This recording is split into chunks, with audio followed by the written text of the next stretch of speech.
ಇಲ್ಲಿ ಸ್ಟೇಷನ್ಗೆ ಕೆಲಸಕ್ಕೆ ರೈತರಾಗಿ ಬರ್ತಾರೆ ಲೇಟ್ ಆಗಿ. ಇವರು ಬರ್ಬೇಕಾದ್ರೆ ಮಾಹಿತಿ ಕಚೇರಿ ಮೇಲ್ಗಡೆ ಒಂದು ರೂಮ್ ಕೊಡ್ತಾರೆ. ಅದು ರೂಮೇ ಮಾತ್ರ ಅವ್ರಿಗೆ, ಆ ರೂಮ್ ಮಾತ್ರ, ಸ್ವಂತ ಏನು ಬಿಡುಗಾಗಿಲ್ಲ.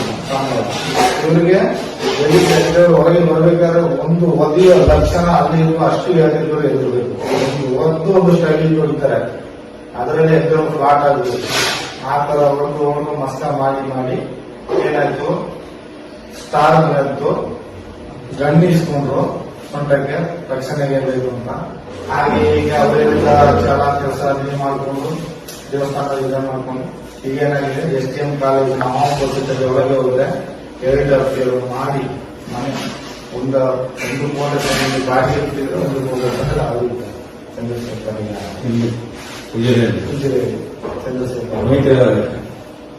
ಚಂದ್ರಶೇಖರ್ ಎಲ್ಲ ಅವರಿಗೆಲ್ಲ ಗೊತ್ತಿದೆ. ಮತ್ತೆ ಕೃಷ್ಣ ಪೊಲೀಸ್ ಪೋಸ್ಟ್ ನಮ್ ಕೆಲಸ ಇಲ್ಲಿ ಬೆಳ್ಕಂಡಿಯಲ್ಲಿ ಏನು ಸಾಕ್ಷಿ ಆದ್ರೆ ಇಲ್ಲಿಂದ ಹೋಗ್ತಾರೆ, ಅಲ್ಲಿಂದ ಒಂದು ಕಾವಲಿಸ್ಕೊಂಡು ಬರ್ತಾರೆ. ಎಲ್ಲ ಓಡಿಸಿ ಎಲ್ಲ ನೀವು ನಾನು ಹೇಳೋದು ಧರ್ಮದಲ್ಲಿ ನ್ಯಾಯ ಮಾಡ್ತೀವಿ, ದೇವರು ಮೇಲಿದ್ದಾನೆ, ದೇವರಿಗೆ ಕೊಡಿಸ್ಬೇಕು ನ್ಯಾಯ ಅಷ್ಟಲ್ಲದೆ. ಖಂಡಿತ ಇವ್ರ ಹತ್ರ ತಪ್ಪಿಸ್ಲಿಕ್ಕೆ ಸಾಧ್ಯನೇ ಇಲ್ಲ, ಒಳ್ಳಿಕೆ ನೋಡ್ತಾರೆ. ಕಾನೂನಿನ ಕಣ್ಣಿಗೆ ಮಣ್ಣು ಹಾಕ್ಬೋದು, ಪೊಲೀಸ್ನವ್ರಿಗೆ ದುಡ್ಡು ಕೊಡ್ಬೋದು, ಅಣ್ಣಪ್ಪನಿಗೆ ಮಂಜುನಾಥ. ನಾನು ಇನ್ನೊಂದು ಅನ್ಯಾಯ ನನ್ನ ಕೈಲಿ ಮಾಡಿಸಿದ್ದಾರೆ ಅಂತ ಗೊತ್ತಾ. ಇದು ಡೀಟೇಲ್ ಆಗಿ ಜನಗಳಿಗೆ ತಿಳಿಯುವಂತ ವಿಷಯ, ಇದು ಭಗವಂತನಿಗೆ ಗೊತ್ತಿಲ್ಲದ ವಿಷಯ. ಅಲ್ಲಿ ಭಿಕ್ಷಿಕರು ಯಾರು ಭಿಕ್ಷೆ ಬೇಡ್ತಾರೆ ನೋಡಿ ಧರ್ಮಸ್ಥಳದಲ್ಲಿ, ಅವರನ್ನ ಉಳಿಸ್ಬೇಕು ನಮ್ಮ ಕೈಯಲ್ಲಿ. ಕಾಲು ಉಂಟ ರಕ್ತ ಹರಿತದೆ, ಕಿವು ಹಿಡಿದಿದೆ, ಕೈ ಮುರಿದಿದೆ, ಕೋಲಿ ಹಿಡ್ಕೊಂಡ್ ಬರ್ತಾನೆ, ಯಾರು ನೋಡ್ಬಾರ ಒಟ್ಟಿ ಎಲ್ಲ ಬಿಸಾಡು ಹಾಕಿ ಈಗಂತೇಳಿ ಆ ಕುಂಟ್ರನ್ನು ಕೆಲವು ಸಾಹಿತ್ಯ ಜಾಸ್ತಿ. ಯಾಕಂದ್ರೆ ಕೆಲವು 8 ದಿನ ಸತ್ತಿದ್ದಾರೆ. ಅದು ಕಾರಣ ಇದೆ. ಇವರಿದ್ರೆ ನೀವು ದೇವಸ್ಥಾನಕ್ಕೆ ಬಂದ್ರೆ ಏನ್ ಮಾಡ್ತೀರಿ, ಇವರಿಗೆ ಭಿಕ್ಷೆ ಆಗ್ತದೆ, ಡಬ್ಬಿಗೆ ಕಾಸು ಹಾಕಲ್ಲ. ಕಾರಣ ಅದೇ, ಧರ್ಮಸ್ಥಳ ಅಂದ್ರೆ ಧರ್ಮವಾಗಿ ಇರಬೇಕು. ಇಲ್ಲಿ ಒಬ್ಬ ಭಿಕ್ಷಿಕನ್ನು ನಾವು ನೋಡಲಿಲ್ಲ ಅನ್ನೋ ಮಾತಿಗೆ ಜನಗಳಿಗೆ ಆಕರ್ಷಣೆ ಆಗುತ್ತೆ. ಯಾಕೆಂದ್ರೆ ಸುಬ್ರಹ್ಮಣ್ಯ ಹೋಗಿ, ತಿರುಪತಿ ಹೋಗಿ, ಚಾಮುಂಡೇಶ್ವರಿ ಹೋಗಿ, ಗೊಲ್ಲೂರು ಹೋಗಿ, ಎಲ್ಲಿ ಹೋಗಿ ಯಾವ ದೇವಸ್ಥಾನದಲ್ಲಾದ್ರೂ ಒಬ್ಬನಾದ್ರೂ ಭಿಕ್ಷಿಕ ಆಗ್ತಾನೆ. ನೀವು ನೇತ್ರಾವತಿ ಹಿಡ್ಕೊಂಡ್ರೆ ಧರ್ಮಸ್ಥಳದವರೆಗೆ ಒಬ್ಬ ಭಿಕ್ಷಿಕ ಇರಲಿಕ್ಕೆ ಅವರು ಬಿಡುವುದಿಲ್ಲ. ಕಾರಣ ಇಷ್ಟೇ, ಡಬ್ಬಿಗೆ ಕಾಸು ಬಿಡಬೇಕು, ನಮ್ಮನ್ನು ಓಡಿಸೋದು. ನಮ್ಗೆ ಅರ್ಥ ಆಯ್ತು ಇವರು ಯಾಕೆ ಇದು ಓಡಿಸ್ತಾರೆ ಅಂತ. ಭಿಕ್ಷೆಯಿಂದ ಅವ್ರಿಗೇನು ಉಪವಾಸ ಇಲ್ಲ, ಅವ ಹೊರಗಿದ್ದಾನೆ, ಅವನನ್ನು ಓಡಿಸ್ಲಿಕ್ಕೆ ಕಾರಣ ಅದೇ. ಇವನ್ನು ಹೊಡೆಯೋದು ಹಿಂಗಾರದಲ್ಲಿ 30 ರೂಪಾಯಿ ಕೊಡ್ತಾರೆ, ಒಂದು ಮಂಗಳೂರಾಜ ಟಿಕೆಟ್, ಒಂದು ರಜೆ ಟಿಕೆಟ್ ತೆಗಿಸೋದು ಕಲಿಸೋದು. ಒಬ್ಬೊಬ್ಬ ಬಂಟ ಭಿಕ್ಷಿಕ ಇರ್ತಾನೆ, ಅವನು ರಿಟರ್ನ್ 1 ದಿವಸ ಅಲ್ಲಿಗೆ ಬರ್ತಾನೆ, ಮತ್ತೆ ಅವನು ಹೊಡೆದು ಕಲಿಸಿದ್ರೆ ಬರೋದಿಲ್ಲ ಅಂತೇಳಿ ಒಡಿಸಿ ಕಲಿಸೋದು, ಟಿಕೆಟ್ ಕಲಿಸಿ.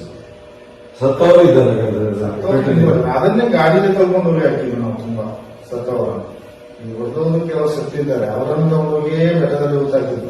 ಇವರ ಪೂರ್ತಿ ಏನು ಈ DMC ಧರ್ಮಸ್ಥಳದ ಕೆಲಸದವರೇ ಎಲ್ಲ ಸೇರ್ಕೊಂಡು ಮಾಡುದು. ಹೌದು, DMC ಇದಕ್ಕೆ ಬರೋದಿಲ್ಲ. DMC ಬಂದು ಒಂದು ಕಟ್ಟಡ ಕಾಂಟ್ರಾಕ್ಟ್ ಕಟ್ಟಿ ಅದಕ್ಕೆ ಹೇಳಿ ನಾನು DMC ಮಾಹಿತಿ ಕಚೇರಿ ಹೇಳಿದ್ದಾರೆ, ಅವರೇ ಕೆಲಸ ಮಾಡಬಹುದು. ಮತ್ತೆ ನನ್ನೊಂದವರು ಮನಸ್ಸಲ್ಲಿದ್ದಾರೆ, ಒಂದು 5 ಜನ ಇಳ್ಕೊಂಡು ಮಾಡಿಸ್ತಾರೆ. ಒಬ್ಬರನ್ನು ಕಟ್ಟಿ ಒಂದು ಪೊಲೀಸ್ ಇದ್ದಾನೆ, ಅವ ಏನಕ್ಕೆ ತಿಂಗಳಿಗೆ ಪೊಲೀಸು, ಒಬ್ಬ ಪೊಲೀಸ್ನ ಸಹಕಾರದಲ್ಲಿ ಒಬ್ಬರನ್ನು ಕಾಡಲ್ಲಿ ಬಿಸಾಡಿ ಬಂದಿದ್ರು ಮಧ್ಯರಾತ್ರಿ 7 ಗಂಟೆಗೆ. ಯಾಕೆಂದ್ರೆ ಒಬ್ಬ ಇದ್ದ, ಅವ ಭಯಂಕರ ಘಾಟಿ ಇದು ಮಾಡ್ತಿದ್ದ, ಅಂದ್ರೆ ವಿಚಾರಾಗಿ ಅವನಂತವ್ರು ವಿಚಾರಿಸಿದ್ರೆ ಸೇರಿದ್ರು, ಇಲ್ಲ ಗಲ್ಕಾನಿ ಆಸ್ಪತ್ರೆ ಸೇರಿದ್ರು, ಇಲ್ಲ ಪೊಲೀಸ್ ಸ್ಟೇಷನ್ಗೆ ಹೋಗ್ಬೇಕು. ಅದು ಬಿಟ್ಟು ಅವನನ್ನು ಕಾಲು ಕಟ್ಟಿ, ಕೈ ಕಟ್ಟಿ, ಬಾಯಿ ಕಟ್ಟಿ ಕೂಗದಾಗೆ ಅಂಬಾಸಡರ್ ಕಾಲೆಲ್ಲ ಹಾಕಿ. ಅವ್ರ ಹೆಸರು ರಾಮಚಂದ್ರ ಅಂತ ಕಾಣ್ತದೆ, ಪೊಲೀಸ್ ಹೆಸರು ನೆನಪಿಲ್ಲ ನನಗೆ. ಅವರನ್ನು ನಮ್ಮ ಪಕ್ಕದಲ್ಲಿ ಕೂರಿಸ್ಕೊಂಡು ಅವನನ್ನು ತಗೊಂಡು ಅಲ್ಲಿ ರೋಡಲ್ಲಿ ಹೋಗಿ ಆಚೆ ಸಕಲೇಶ್ವರ ರೋಡ್ ಇರ್ತದೆ, ಕುದುರೆ ಎಲ್ಲ ದಾಟಿ ಅಲ್ಲೇ ಹೋಗಿ ಬೈಪಾಸ್ ಎಲ್ಲ ದಾಟಿ, ಧರ್ಮಸ್ಥಳ ಬೈಪಾಸ್ ದಾಟಿ ಸ್ವಲ್ಪ ದೂರ ಹೋಗಿ ಈಗ ಒಂದು ದಾರಿ ಒಂದು ರೋಡ್ ಹೋಗ್ತದೆ, ಆ ರೋಡಲ್ಲಿ ಹೋಗಿ ಅರ್ಧ ಕಾಲಿಗೆ ಹೋಗಿ ಬಿಚ್ಚಿ ಒಂದು ಓಟ. ಯಾಕಂದ್ರೆ ಅವನ ಕಲ್ಲಲ್ಲಿ ಓಡಿದ್ರೆ ರಿಟರ್ನ್ ಒಂದು ಓಡಿಕೊಂಡು ಕಾರ್ ಓಡಿ ಹೋಗುದು, ಒಂದು ಸೇರ್ಕೊಳ್ತಿದ್ವಿ. ಅವನು ಸತ್ನ ಹುಡುಗ ಅದು ಗೊತ್ತಿಲ್ಲ, ಹಾಗೆಲ್ಲ ಮಾಡಿದೆ. ಅಂತದೆಲ್ಲ ಮಾಡಿದ್ರು ಧರ್ಮಸ್ಥಳದಲ್ಲಿ. ಏನು ಅದನ್ನ ನನ್ನ ಅನುಭವ, ನಾನು ಮಾಡಿದ್ದು ಪಾಪ ಇದೆಲ್ಲ ನನ್ನ ಕೈಲಿ ಮಾಡಿಸಿದ ಪಾಪ. ನೋಡಿದ್ರೆ ನಾನು ಕೊಳೆಗಾರನಾಗೆ, ನನ್ನ ಮನೆಗೆ ದುರ್ದಾಗೆ ಇದಾಗಿದೆ. ಆಗಿದ್ದೆಲ್ಲ ದೇವಸ್ಥಾನಕ್ಕೆ ಮಾಡಿದ್ದು ನಾನು, ನನ್ನನ್ನು ಇಟ್ಕೊಂಡು ನನ್ನವರೊಟ್ಟಿಗೆ ಮಾಡಿಸಿದ್ದು ಕೆಲಸ. ಇವತ್ತು ಸತ್ಯ ಹೇಳ್ತಿದ್ದೀರ. ಸತ್ಯ ಹೇಳ್ಬೇಕಾಗಿ ಬಂತು ನನ್ನ ಮನಸ್ಸಲ್ಲಿ, ಏನು ಅಂತ ಹೇಳಿ ನೀವು ಯಾರು ಬರಲಿಲ್ಲ ನೋಡಿ, ನಿಮ್ಗೆ ನೀವು ಉದ್ದೇಶಪೂರ್ವಕ ಮಾಡಿದ್ದ ಮಾಡಿಸಿದ್ದು ಮಾಡಿಸಿದ್ರು ಕ್ಷಮೆ ಖಂಡಿತವಾಗಿ ಇರ್ತದೆ. ದೇವರಲ್ಲಿ ಇದೆ. ಆದ್ರೆ ಮಾಡುವವನಿಗಿಂತ ಮಾಡಿಸುವವನಿಗೆ ಪೆಟ್ಟು ಬೀಳುವುದು. ಅದು ಮಣ್ಣು ಮಾಡೋದು ಪುಣ್ಯದ ಕೆಲಸ, ಅದು ನಾನು ಮಾಡಿದ್ದೇನೆ. ಮಣ್ಣು ಮಾಡೋದು ಪುಣ್ಯದ ಕೆಲಸ, ಅದು ನನ್ನನ್ನು ಒಡಿಸಿದ್ರು ನೋಡಿ, ಅದು ನಮಗೆ ತುಂಬಾ ಬೇಸರದ ವಿಷಯ. ಓಡಿಸಿದ್ದಾರೆ, ಎಷ್ಟು ಮಂದಿ ಸತ್ತಿದ್ದಾರೆ ಅಂತ ಹೇಳಿ ಅದು ನೇತ್ರವಾಗಿ ಒಳ್ಳೆಯ ಗಲಾಟೆ ಆಗ್ತದೆ ಅಂದ್ರೆ ಫಸ್ಟ್ ಕರೆಯೋದು ನಮ್ಮ